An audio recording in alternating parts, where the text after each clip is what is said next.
Sage Gerard, but I am going to take a minute to make fun of him before, before we get him up here. Sage has been with AVFM for some time. He started in the background with his technical skills, working with our server administrator, helping in various different ways. He got into making some videos and generally over a period of time became a part of our management team and quickly dominated everything that he put his hands on, honestly. What I have found about Sage, though, I don't want to talk about from the perspective of AVFM. I've had Sage as a guest in my home.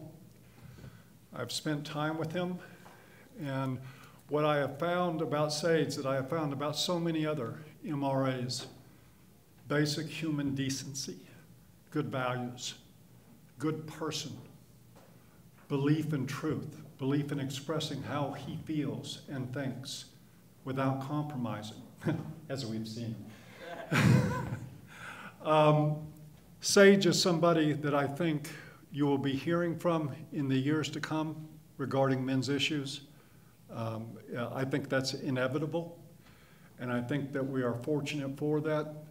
And with that, I just want to say that I'm honored to introduce my friend, Sage Gerard.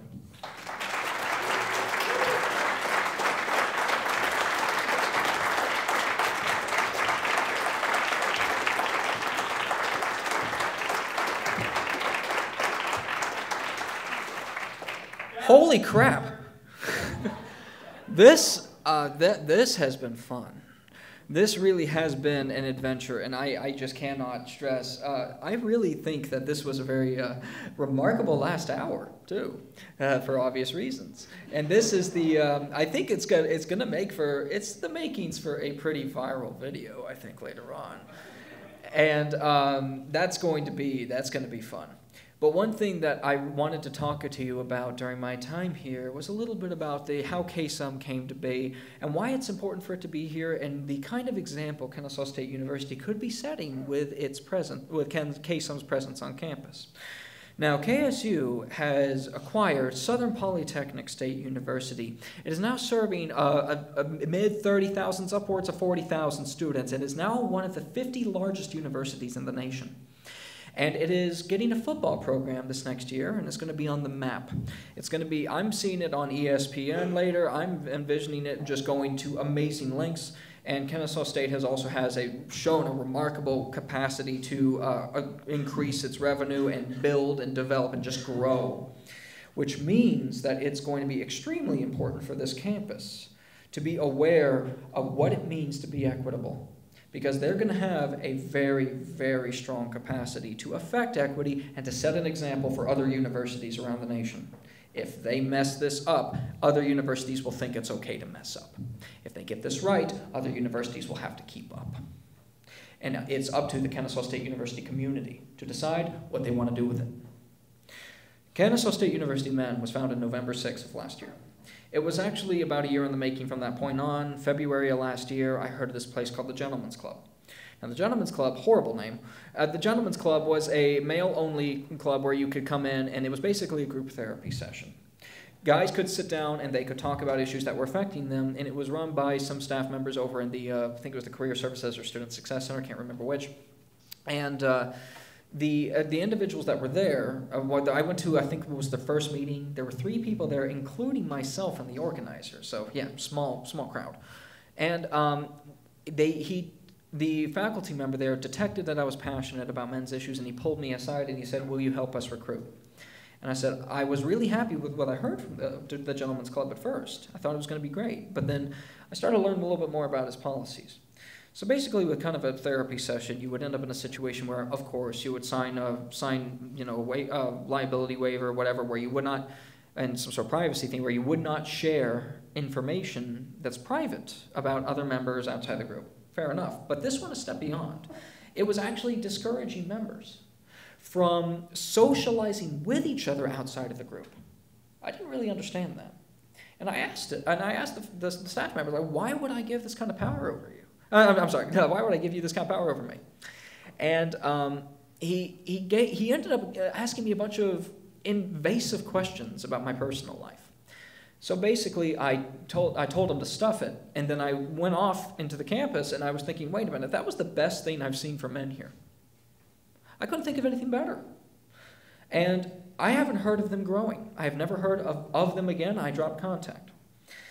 And I was a little bummed out, because in the event, with my knowledge about the issues affecting men and boys through the systemic presence that has been established by the social justice warrior mindset, the feminist mindset, and things of that nature, I was thinking, how exactly can you build a systemic presence for men's rights advocacy? How can you build a systemic presence for a political movement? Because it's not enough to just provide commentary. You do need some action behind it. And so what I ended up doing is I got the idea for KSUM, but I didn't want it to, I wanted it to be kind of like I wanted it to be a place, a beacon for human rights advocacy, but not an echo chamber. I wanted it to be something that could live on its own. I wanted it to be a living entity of itself, in and of itself. And I've used the analogy of flower in concrete, because that's what KSUM is. It is a flower in concrete, something that is establishing and growing in spite of an environment that is not conducive to its own existence. And over the course of several months, I faced a lot of hardships in developing this organization. And these hardships included just simply when I stated that I was not feminist because I'm non-ideological. I'm more concerned about a scientific evaluation of gender. I'm much more concerned about a pragmatic evaluation of solving the issues.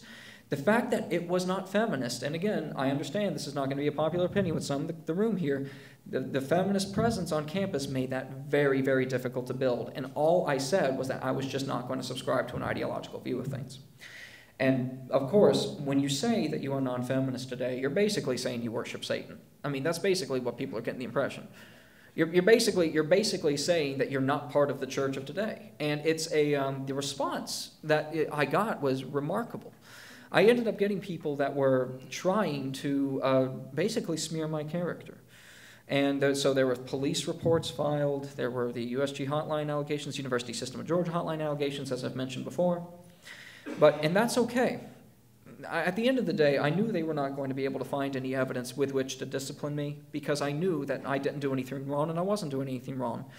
But what it really also told me was that the other members of KSUM who were gracious enough to be here today and gracious enough to offer all of their support through all this time, I knew that there was going to be kind of a culture of, I don't know how close I want to get to this. Because I've had KSUM members come in and they would essentially tell me the same thing.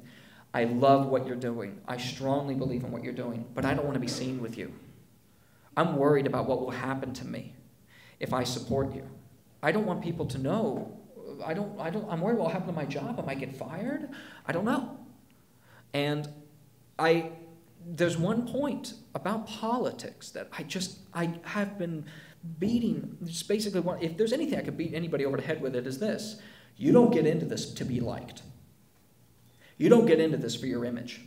It's not about image. It's about solving a problem.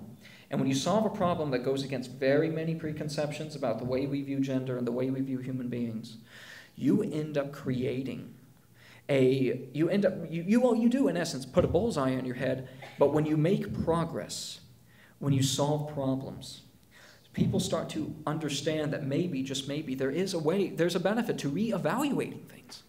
And I'm detecting that people are getting that. Here on Kennesaw State University, I've listed some of the accomplishments a little bit off the cuff. I was going to save them for this speech, but my response to my mother kind of made me want to talk about it a little earlier.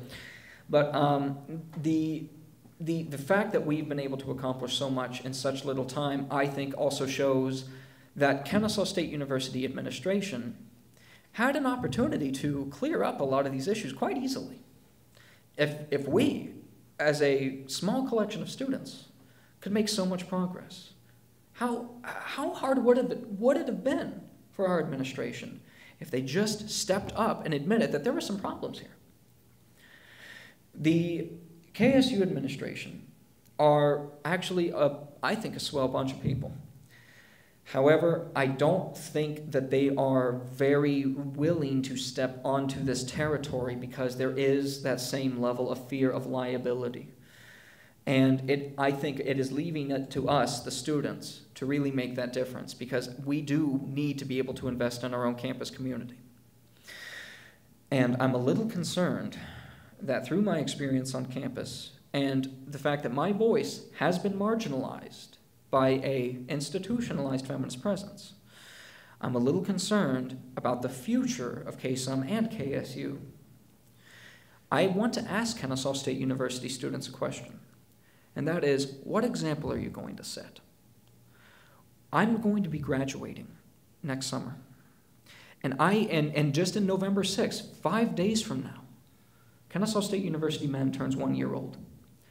And every officer position, we're going to be having elections. We would like to have other people join in the administration and take KSUM into the future. And I want to know, and all the people who've been supporting KSUM want to know, is KSUM going to be able to survive on its own when trusted to the KSU community? And to be absolutely 100% honest with you, I don't know yet. The election day is coming, and in the event that no men's rights activist or no one passionate about men's issues, if no one steps up interested in the president's seat, then I might end up having to serve another term. And to be absolutely honest with you, I don't want to do that. Not because I'm against doing so. I would love to be able to offer that service, but I need to know from you, the KSU community, are you willing to be a pioneer in human rights advocacy? Are you willing to step up? Are you willing to be part of the effort to actually put a gender equitable institution on campus and make it real? And if you are worried about what would happen to you, it's a valid fear.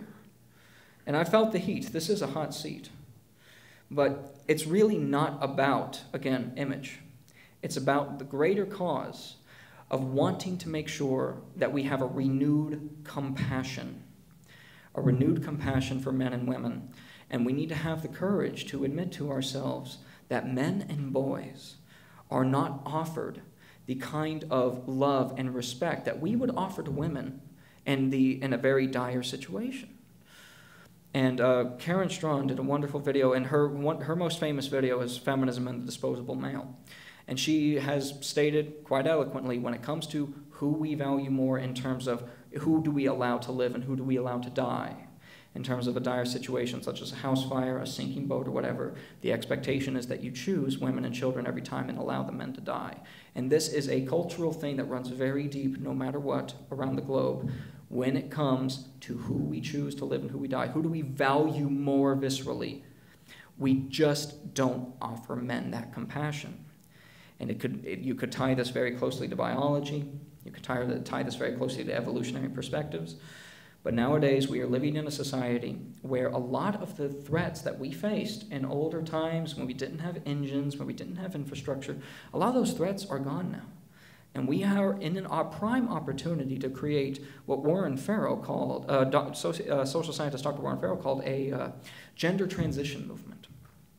A movement that, when executed, will create a renewed men and women that are released from the gender roles of the past. Men have not transitioned out of that yet.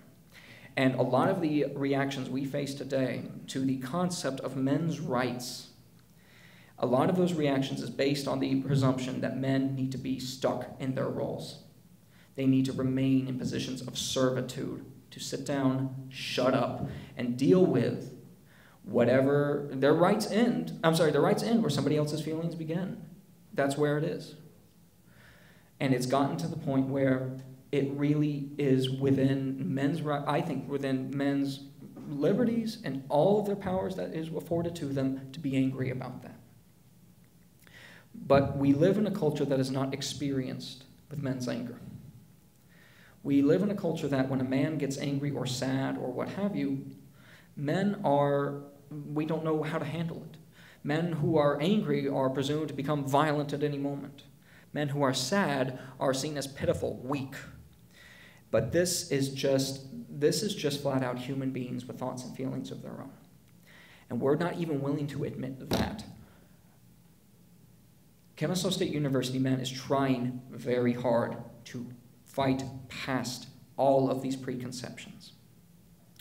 And the fact that we have been subjected to a very oppressive element stemming from the interdisciplinary studies department on this campus, it just shows that this is a problem that needs to be solved. And I understand that people don't really like what I've been doing. People don't like what some of our other KSUM members have been doing, and that's fine. We welcome the outside perspectives. We don't fear disagreement, and we are relatively more transparent. And it just goes to show that this is because we all need to value free speech. We all need to value equal compassion and love. But sometimes, if you want to value these things and execute them, sometimes you need to be able to admit to yourself that something is wrong and that some forces that we are emotionally committed to need to be subject to scrutiny so that we can move up, beyond, and past it. And that is why feminism is subject to such criticism. That's why people get the impression that we bash it. But we're not in this. We're not in this to fight just to fight. We're in this to fight to save ourselves and become a more equitable society. But we need to get over that hurdle. We need to get over that hurdle that tells us that feminism is the way. That feminism is the light. Because it has become a very dogmatic institutional presence. And our challenging of it, believe it or not, is helping build an equitable society.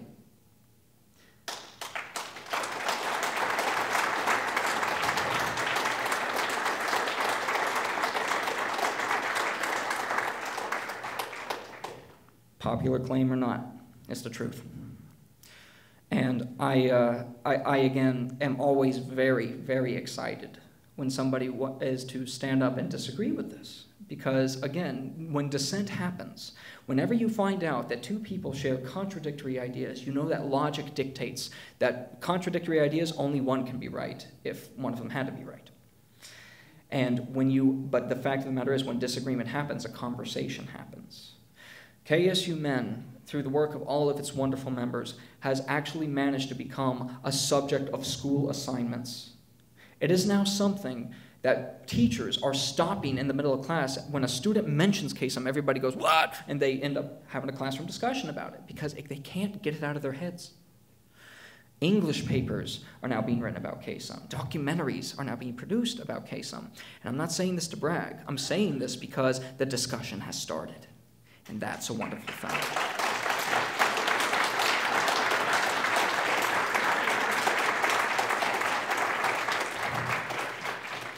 And I do need to take a more serious note here, and let me check my time for just one moment. Okay, holy shit, I still have a lot of time. I felt like more time passed than I actually did. But I need to take a more serious note, and again, ask, in 5 days, I'm going to be putting up my seat for re-election. And I hope very, very strongly that there is somebody out there who knows that something needs to be done, who knows that compassion is the thing that guides an activist toward real resolutions to real issues. And I really hope that that person is capable of moving past fear of their own reputation and fear of their own careers, because let me tell you, folks, when you really believe in this stuff, you can't really enjoy life knowing that you haven't done anything. I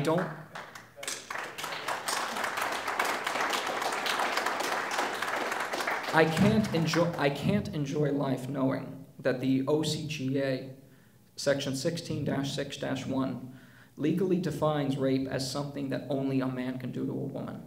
Not as something that homosexual couples suffer, not as something that men suffer by a woman. They define it legally as something only a man can do to a woman. And I don't like being painted as a supervillain in the eyes of the law. I cannot enjoy life knowing that in the event I were even to criticize what is politically fashionable, somebody with their own feelings uses their feelings to dictate where exactly I can what exactly I can say and how I can say it. I'm just not the kind of person that enjoys being told what to say and how to say it. Something about it. I can't enjoy life knowing that there are men out there who are killing themselves right now. Every now and then, if I could borrow Bono's thing here, every now and then, man's killing himself. I just don't feel happy. I just don't feel happy. I can't enjoy life not doing something, as I said. And I'm brokenhearted that a university campus, a place where you're supposed to support the open exchange of ideas, is turning to the cops, is turning to the lawyers to enforce their opinion through the system because of a political disagreement.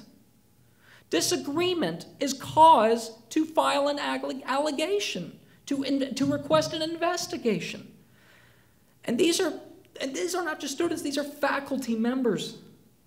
People who are supposed to be scholars, researchers. These are people who are trying to create a litany of investigations and abuse their apparent credibility, as I've said, to make anybody who disagrees with them look like a monster. And they will even look at a student and say, this person is fantasizing about murdering women. This is a person who makes me fear for my daughter's safety. And one of the things I've always said, I've always wanted to give a shot to the people who disagree, because I know that in political movements, everything changes. Being a Democrat 100 years ago was a very different thing than being a Democrat today. Same with Republicans, same with being a communitarian, libertarian, whatever. Ideologies change, but the means by which we do things change. Life changes. And so I've always left an opportunity open for feminists in this respect, because that's the same kind of deal. I've always said to feminists, because this is where a lot of the disagreements lie, I've said, what are you going to do? Here's the things that have been done with KSUM. Where were you when we were doing these things? These were opportunities to build gender equity on campus. Where were you? Where are you? And again, as I've said, I've sent my thanks to Yes Body, and I've sent my thanks to my mother, because they have showed up. That's a first step. Because normally, the accusations and the attacks were sent from afar, thrown mud.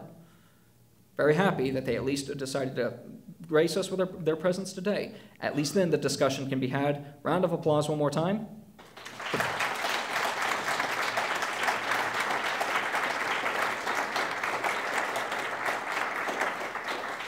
But I will say it's still not enough, because I've had feminists come to KSUM meetings, and they've expressed disagreements. One of them was very, very ready to fight me.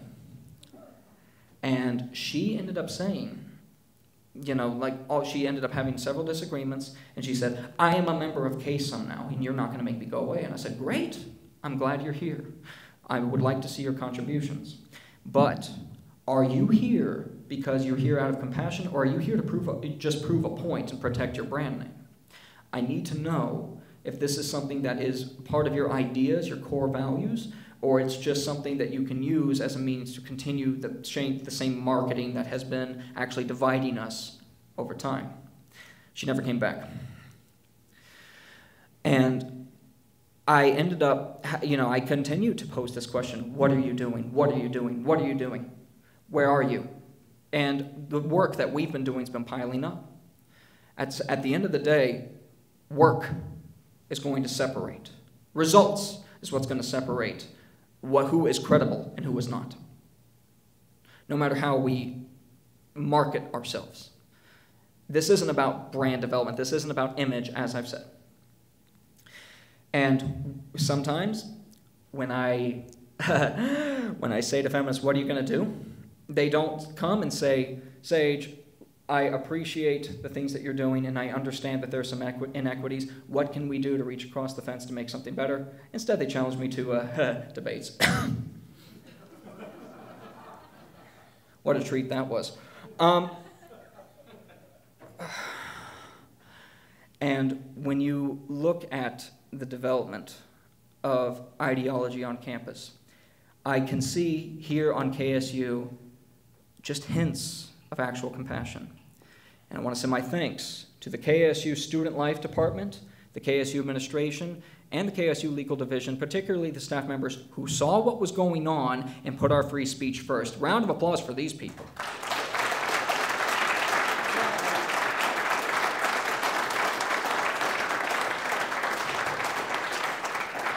Those wonderful people up in the Student Life Department. When KSUM was putting up its banners, some people were angry and took them down. Those are expensive banners, by the way. They ain't cheap to print. And that was coming out of Student Life's dollar because they allow us to print a banner 3 times a semester. And they ended up adapting and saying, we will take the banner down each night and put it up again in the morning and we will watch it. They didn't let their own opinions get in the way of this. They said, we understand what you're trying to do. We will protect it. They even made sure that in the event that one of our advisors was too freaked out to attend this conference, we still were able to come, even though that's just, like, they had made sure we had backup. They made sure we were protected. And that's more than I could say, again, for those who were not interested in doing those things, but Kennesaw State University, unlike, say, the University of Toronto, it's not completely lost its mind yet. It's got more of a paranoid schizophrenia thing going on. And because of that, I know there's a shot. There's a shot for men's rights advocacy to actually develop as an institutional presence here. It's not going to be just a bunch of YouTube videos anymore. It's not just going to be a bunch of articles. It's going to be a system. It's going to be a system, and it's going to be here on college. But again, I need to know right now from each of you, if you're willing to actually take the reins and become a pioneer in human rights advocacy, because again, this can be a very thankless job, but there are people who will love you and cherish you for taking that risk. Yeah. And I invite anybody who is interested in officer positions for KSUM to contact me anytime after this conference, even immediately after, to let me know if they're interested in a position, and we will arrange for that.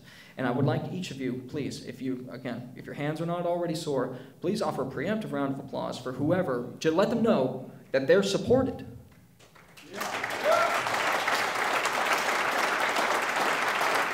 To not be afraid.